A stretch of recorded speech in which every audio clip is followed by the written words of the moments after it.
Hello everyone, welcome back to my channel. तो आज इस वीडियो में मैं मेरा आबू में जो मेरा ट्रिप रहा उसका एक्सपीरियंस आप सबके साथ शेयर करूंगी।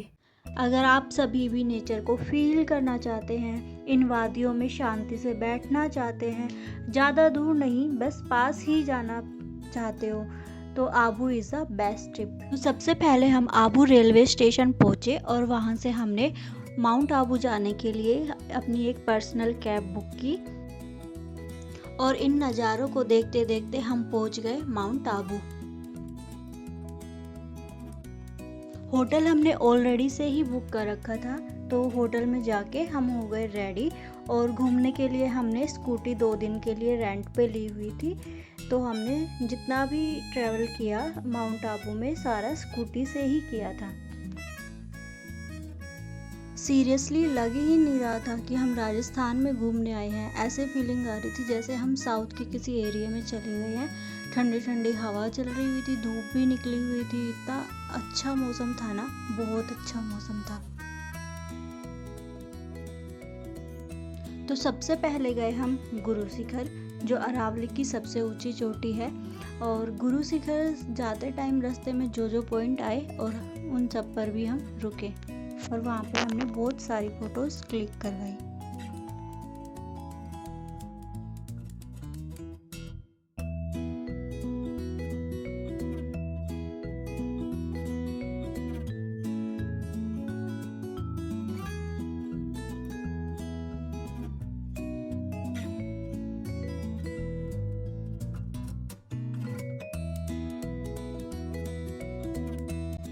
ये है हमारा सेकंड पॉइंट, जो हम गुरु शिखर जाते टाइम रुके थे। जैसे जैसे हाइट पे जाते जा रहे थे वैसे वैसे ठंड भी बढ़ती जा रही थी और साथ में बादल भी हमारे पास ही आते जा रहे थे और व्यू को देखने में भी बहुत अच्छा लग रहा था।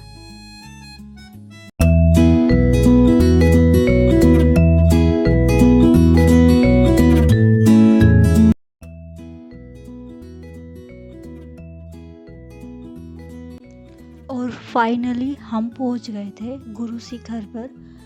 गुरु शिखर पे जाने से पहले यहाँ पे बहुत सारे स्टेयर्स थी जिनको चढ़ के हमें जाना था।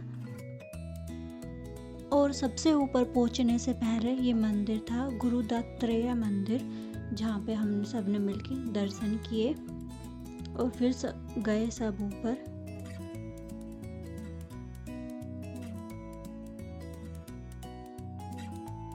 इस मंदिर में दर्शन करने के बाद फाइनली हम पहुंच गए गुरु शिखर पर। गुरु शिखर की टॉप पे पहुंचकर ऐसे लग रहा था जैसे कि हम जन्नत में पहुंच गए थे। इतनी ठंडी ठंडी हवा चल रही थी, बादल कभी आ रहे थे जा रहे थे, ऐसे लग रहा था जैसे हमें टच कर करके बादल जा रहे हों। बहुत अच्छी वाली फीलिंग आ रही थी। ऐसा एक्सपीरियंस लाइफ में सभी को एक बार ज़रूर लेना चाहिए। ठंड से प्रीशु भी बिल्कुल ऐसे ठंडी ठंडी हो गई थी और इसकी कैप और स्वेटर दोनों स्कूटी में नीचे रह गई थी, इसलिए इसको हैंकी बांध दिया। और ये हैंकी में इतनी क्यूट सी लग रही थी ना, बहुत क्यूट लग रही थी। और ठंडी से बचाने के लिए इसको गरम गरम मैगी खिलाई। यहाँ पर एक बोर्ड लगा हुआ था और उस पर लिखा हुआ था कि इस चरण पादुका वाले मंदिर में जो भी माथा टेक के मन्नत मांगता है और 3 बार इस घंटे को बजाता है तो उसकी मन्नत क्या है, पूरी होती है। तो हमने भी माथा टेक के भगवान जी का आशीर्वाद लिया और 3 बार घंटा बजाया।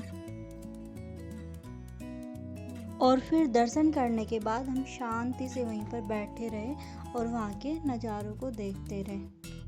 और 10-15 मिनट बाद फिर हम वापसी नीचे की ओर चल दिए।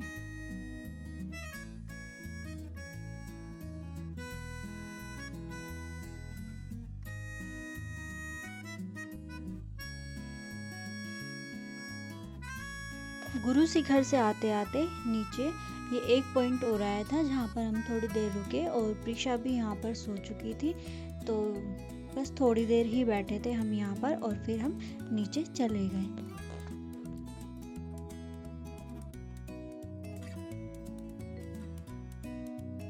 फिर हम गए ब्रह्मा कुमारी पीस पार्क। जैसा कि इसका नाम पीस पार्क है, और सच में वहाँ पे इतनी ज़्यादा शांति थी ना, बहुत ज़्यादा शांत माहौल बिल्कुल। अगर किसी को ऐसे मन लगाने के लिए शांति चाहिए तो सच में ये जगह बिल्कुल परफेक्ट है। जैसा नाम वैसा काम, ऐसा था यहाँ पर। ये देवियाँ बैठी हुई हैं। देवी, आपको कैसा लगा आज गुरु शिखर पर जाकर? क्या एहसास हुआ?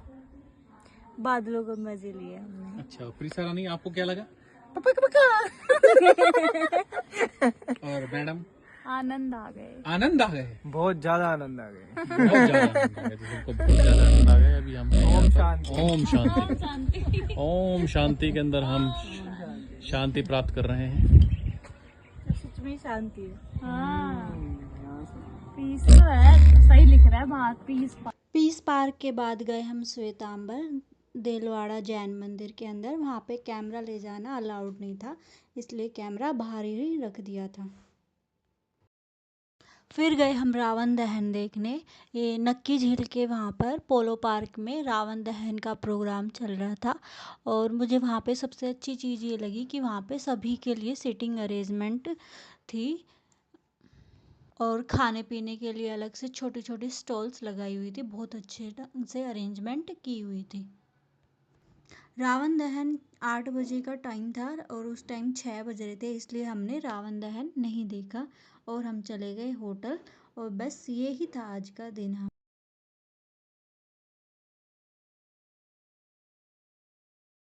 तो रावण दहन के बाद हम चले गए थे होटल, और वहाँ पे खाना खा के हम सो गए थे क्योंकि बहुत ज़्यादा थक चुके थे।